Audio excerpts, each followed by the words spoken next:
If you have the legally required liability insurance, that means you are covered in the event that you are liable for property damages, legal costs, and medical bills.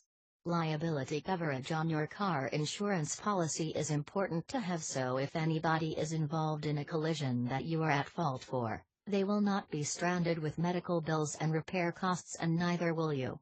But, basic liability coverage that covers the state-required minimum is not always enough coverage for a lot of people. Liability coverage will only cover repair costs and medical bills for other people involved in the collision.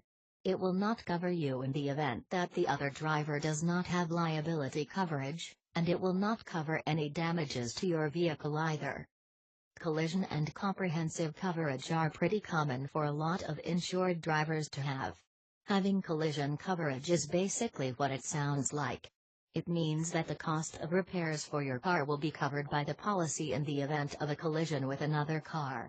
Comprehensive car insurance coverage covers the cost of repairs if something else happens to your car other than a collision. Comprehensive insurance typically covers things like vandalism, collisions with animals, fires, natural disasters, and other acts of God. Before you buy comprehensive insurance, you should make sure you know exactly what your policy will or will not cover.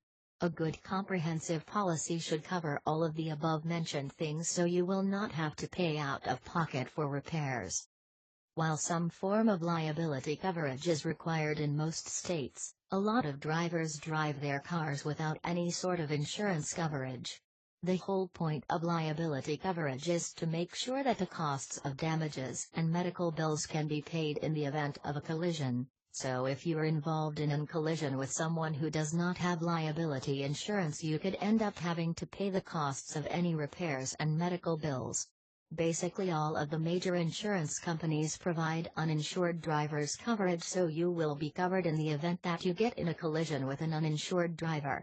Uninsured drivers coverage is more expensive, but if you are ever in an accident and the other driver has no liability coverage, the extra cost for the coverage will be worth it. Another extra policy that may be worth having is roadside assistance. More insurance companies now provide roadside assistance, and if you include it in your policy, it can provide a lot of peace of mind. Roadside assistance basically means that your insurance coverage will cover the cost of a tow truck in the event that your car breaks down, or needs a tow truck for any reason other than a collision or accident. Some car insurance companies will send someone to come and pick you up as well as provide a tow truck.